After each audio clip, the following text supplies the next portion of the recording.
I stood with President Trump when virtually no one else did. Campaigned all over the country, spent millions of my own dollars helping him get elected. And I think that's incredibly important. And I do support him and his administration. And I support them in delivering the campaign promises we made to the American people. His remarks, of course, have been hurtful. However, I have something in my heart that I think is incredibly important for our country, and that is to end the toxic fighting in politics. And this has been going on for years, and it has divided our country, split up friends and families, neighbors, and it's not solving our problems.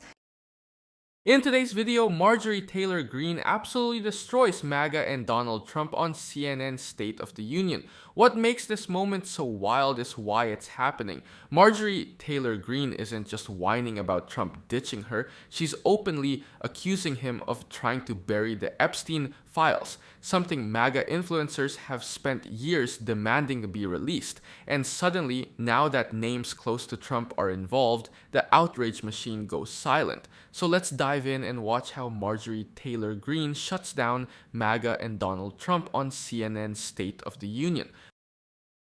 The most hurtful thing he said, which is absolutely untrue, is he called me a traitor. And that is so extremely wrong. And those are the types of words used that can radicalize people against me and put my life in danger. What do you think happened? What do you think is the reason for this? Unfortunately, it has all come down to the Epstein files, and that is shocking.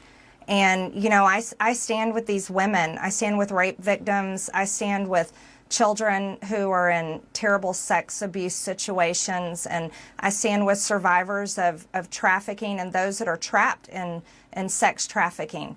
And I will not apologize for that. I believe the country deserves transparency in these files. And I don't believe that rich, powerful people should be protected if they have done anything wrong. And so I'm standing with the women, and I will continue to do my small part to get the files released. You said on X yesterday, quote, "It's astonishing really how hard he's fighting to stop the Epstein files from coming out, and that it really makes you wonder what is in those files." Are you suggesting there's something in the Epstein files that President Trump does not want Americans to see? Well, I think that's the part that has so many people confused, is that the women themselves that I have talked to have over and over again said that Donald Trump did nothing wrong. Quite a few of them even told me they voted for him. And those are the women I would like to see in the Oval Office with support. I would like to see all of the women there with support. I have no idea what's in the files. I can't even guess, but that is the questions everyone is asking, is why fight this so hard? Well, before this blow up, you sort of alluded to this just now. You said you were confident the president wouldn't be implicated. Are you still confident of that? I'm listening to the women. Those are the ones that are saying that he did nothing wrong. Virginia Giuffre even said under oath that Donald Trump did nothing wrong, and she wrote it in her book. So I'm continuing to listen to the women, and I think their voices should be the loudest. The president said the reason that you have been critical of him is not necessarily Epstein, but because he pushed you not to run for the Senate or for governor in Georgia. How and when did he do that? Well, that is absolutely not true. Actually, I never had a conversation at all with the president about running for Senate or running for Georgia. And those were decisions I came to on my own, that I don't want to have anything to do with the Senate. I think the past 2 months of the government shutdown should have shown America exactly why I would never want to be there. I think it's a very broken institution that serves the uniparty and doesn't serve the American people and how they vote.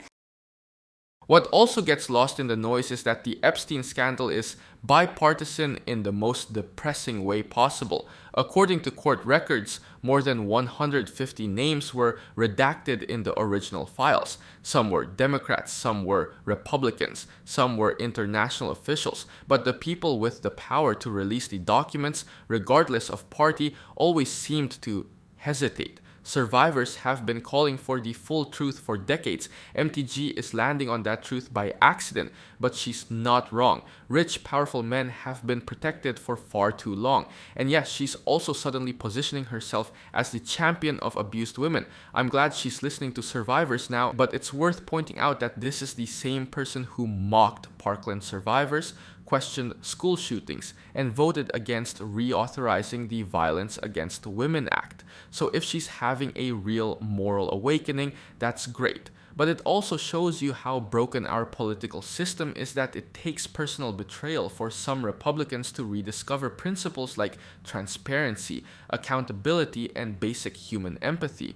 What's happening here isn't just a feud, it's a preview of a GOP that's fracturing under the weight of its own contradictions. MTG didn't become a moderate overnight. She just accidentally stumbled into telling the truth about the movement she helped create. And the fact that it's causing this much chaos tells you everything you need to know. And I decided that I didn't want to run for governor this cycle either. I very much want to do the job that I'm in. Everyone else says I'm running for something, but all I want to do is serve Georgia's 14th district, and I'm very grateful for that opportunity. So he said it pretty explicitly. Are you saying he's lying, or did he at least get that message to somebody on your political team instead? I'm not sure. But I don't. That is untrue what he said.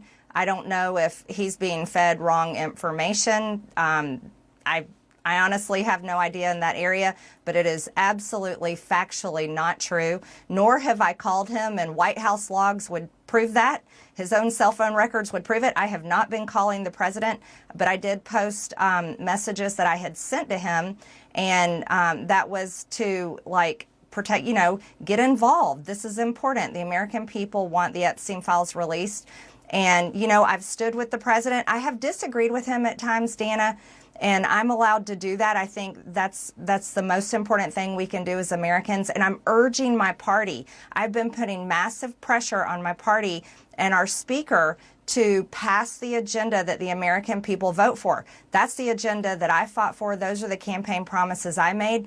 And I can disagree with the president at times, particularly this past Monday on the Marines' 250th anniversary, when he honored the new Syrian president, who is an Al-Qaeda terrorist and was wanted by our government for years with a $10 million bounty up until March of this year. I very much am against that. I think that was very hurtful to the great men and women who served over in the Middle East and were sent there, and many of them that were killed and injured and live with PTSD to this day from fighting Al-Qaeda. So there's things I disagree with, and I'm allowed to do so.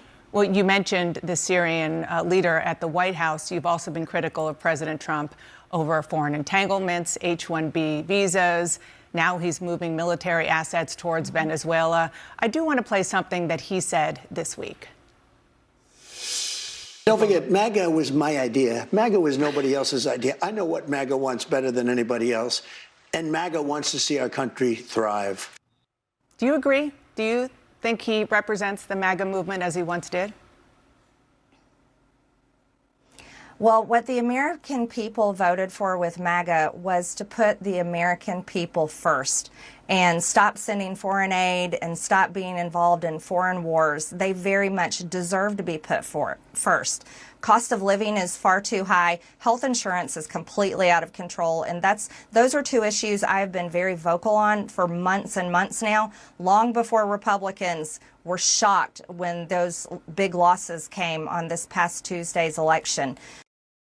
For starters, her claim that Trump is spreading untrue stories about her political ambitions isn't surprising at all. He's been doing this for years, inventing motives, accusing people of betrayal the moment they show even mild independence.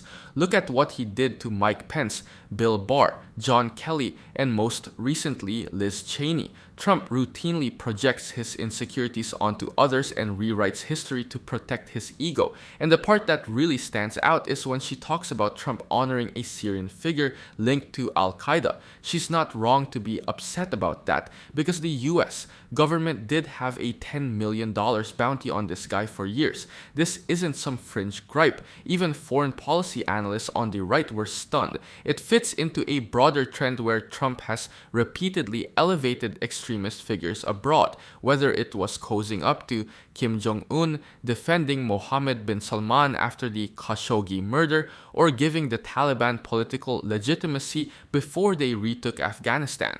Greene finally noticing that pattern doesn't make her a moderate, but it does show how deep the cognitive dissonance has run within the GOP. Even her comments about the Epstein files reveal something Republicans don't want to say out loud. Donald Trump promised transparency for years and never delivered it. A federal judge ruled in 2020 that more names could be unsealed, and it was Trump's own DOJ that stepped in to slow that process. That's not speculation. Those filings are public record. And while MTG points out that survivors say Trump didn't harm them personally, the broader question still stands. Why promise to release the files if you're going to fight behind the scenes to keep them sealed? So I think that the American people deserve to be put first. That's what Make America Great Again meant to me. And I think that President Trump can do that if he refocuses his effort. And I think that's what I want to see. I think that's what the country wants to see. Even if he's attacking me, I do want him to be successful for the American people. So sounds like you're saying that he is not representing the MAGA movement that he started right now. I can say that promoting H-1B visas to replace American jobs, bringing in 600,000 Chinese students to replace American students' opportunities in American colleges and universities, those are not America First positions. And continuing to really travel all over the world doesn't help Americans back at home. I really, and I said this to him, and I will say it out loud, I would love to see Air Force One be parked and stay home, and there be nothing but a constant focus in the White House on a domestic agenda that helps the American people once and for all. Congresswoman, you posted on X that President Trump is, with his comments, fueling a, quote, hotbed of threats against you. Obviously, any threats to your safety are completely unacceptable. But we have seen these kinds of attacks or criticism from the president at other people. It's not new. And with respect, I haven't heard you speak out about it until it was directed at you. Dana, I think that's fair criticism. And I would like to say humbly, I'm sorry for taking part in the toxic politics. It's very bad for our country. And it's been something I've thought about a lot, especially since Charlie Kirk was assassinated, is that I'm only responsible for myself and my own words and actions. And I am committed, and I've been working on this a lot lately, to put down the knives in politics. I really just want to see people be kind to one another. And we need to figure out a new path forward that is focused on the American people, because as Americans, no matter what side of the aisle we're on, we have far more in common than we have differences. Yeah. And we need to be able to respect each other with our disagreements. Where MTG is genuinely hitting a nerve, though, is on foreign policy. For years, she cheered on Trump as he cozied up to authoritarian leaders, but now she's upset that his America First stance somehow turned into a whirlwind of foreign engagements, unpredictable alliances, and photo op diplomacy. What she's really calling out, even if she doesn't realize it, is that Trump is fundamentally inconsistent. He'll say anything if it benefits him politically that week. And many of the MAGA faithful are finally noticing the gap between the brand and the governance. But the biggest moment is her sudden apology for her own rhetoric. And yes, she deserves criticism for participating in the very toxicity she's now denouncing. We're talking about the same person who amplified QAnon, suggested political violence, and called Democrats traitors. So hearing her claim she wants to put down the knives is ironic to say the least, but her admission does reveal something about the current state of the GOP. When Trump's attacks finally turn inward, even his most loyal supporters start questioning the machine they helped build. And while MTG blames toxic politics, the fuller truth is bigger. Data from the FBI and DHS shows that political violence and threats against officials have skyrocketed since 2016, and the overwhelming majority of plots come from the far right.